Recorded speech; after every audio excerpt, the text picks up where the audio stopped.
What if I told you that a federal prosecutor had the evidence to put Jeffrey Epstein away for life? That the FBI had built a case identifying more than 30 underage victims? That a 53-page federal indictment had been drafted, ready to file, carrying charges that could have meant decades in a federal penitentiary? And what if I told you that indictment was never filed? That instead, the man holding the pen, the man who had the power to bring the full weight of the United States government down on a serial predator of children, chose to make it all go away with a handshake and a secret agreement?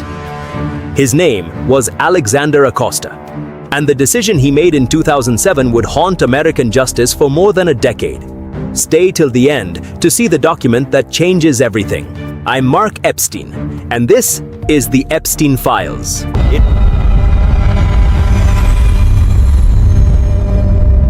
It is the summer of 2006. The location is Miami, Florida.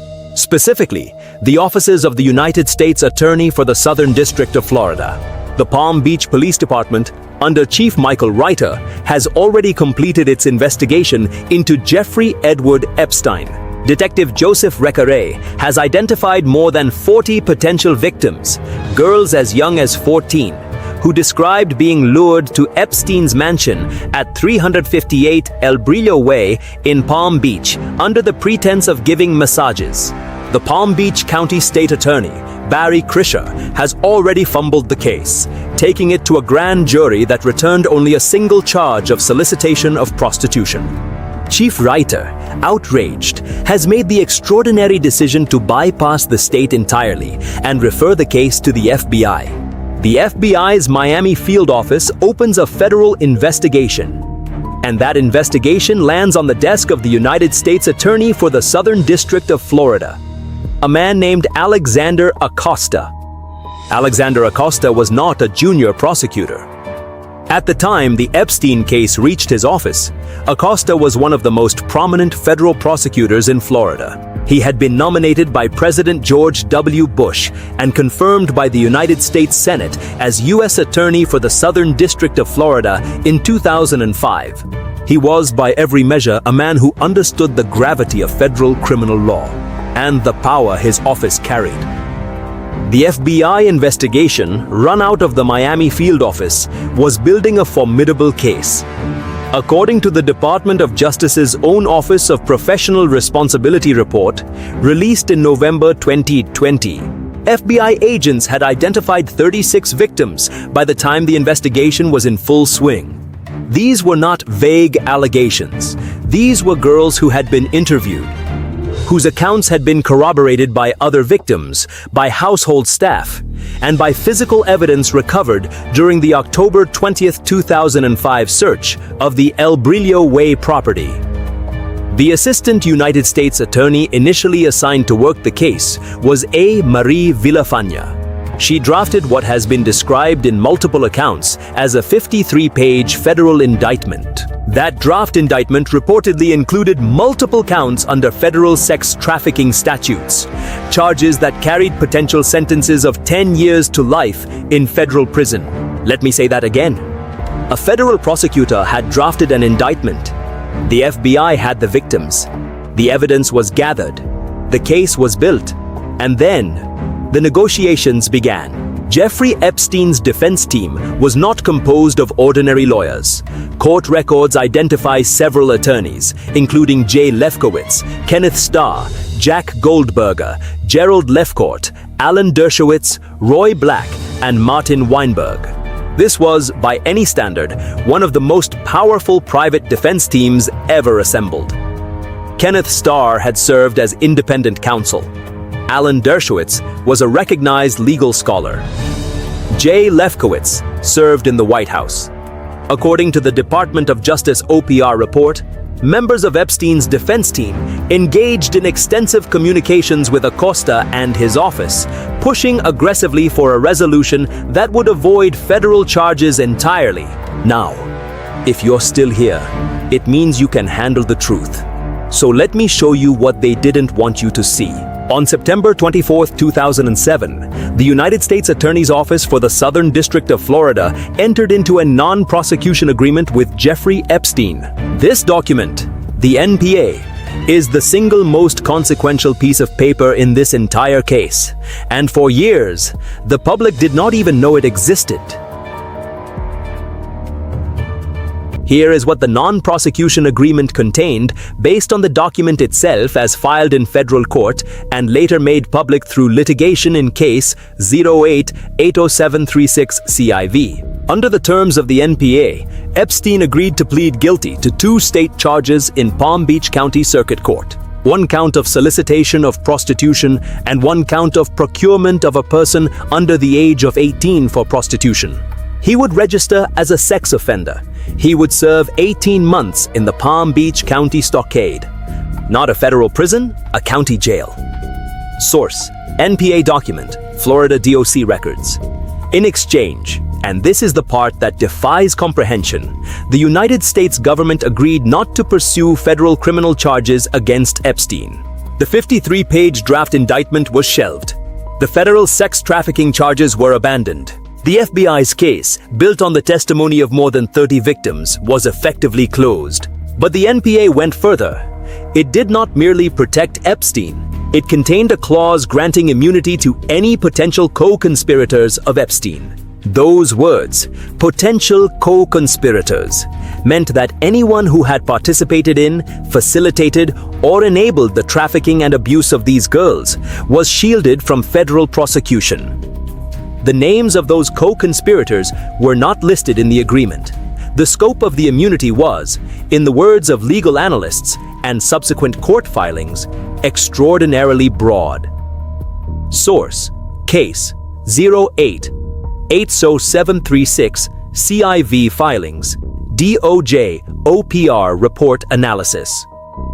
This is where the official story falls apart. The victims were not told. Under the Crime Victims' Rights Act, 18 U.S.C. paragraph 3771, enacted by Congress in 2004.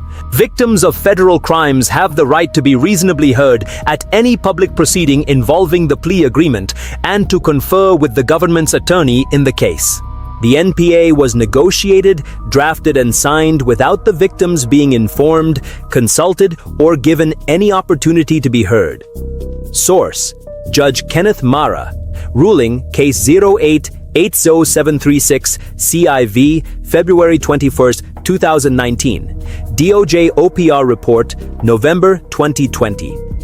More than a decade later, on February 21, 2019, United States District Judge Kenneth A. Mara, in the Southern District of Florida, issued a ruling in Case 08-80736 CIV that found the government had violated the Crime Victims' Rights Act.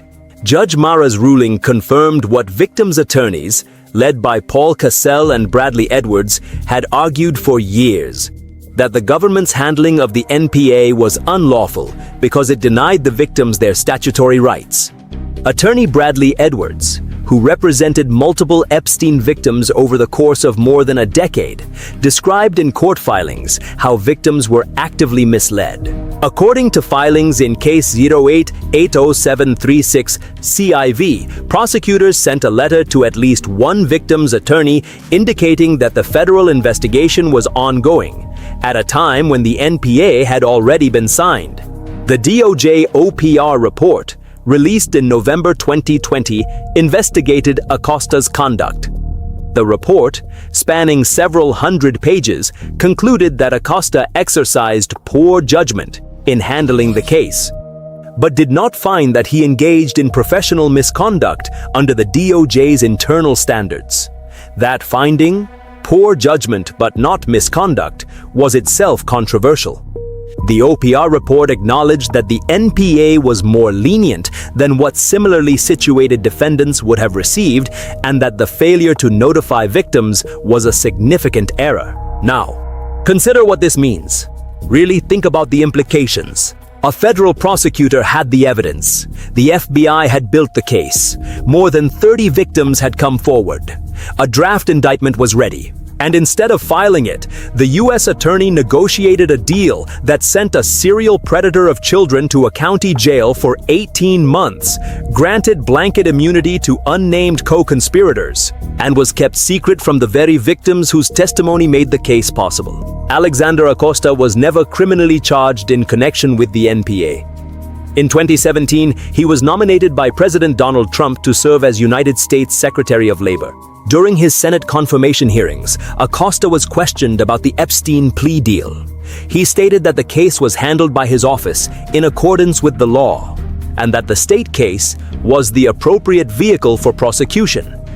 He was confirmed by the Senate in a vote of 60 to 38 on April 27, 2017. Source: U.S. Senate Roll Call, Vote Records. On July 6, 2019, Jeffrey Epstein was arrested at Teterboro Airport in New Jersey by FBI NYPD Crimes Against Children Task Force agents on new federal sex trafficking charges filed by the United States Attorney's Office for the Southern District of New York. Case 19, CR 490. The new indictment charged Epstein with sex trafficking of minors and conspiracy to commit sex trafficking of minors, with conduct occurring between 2002 and 2005, the same time period covered by the Florida investigation.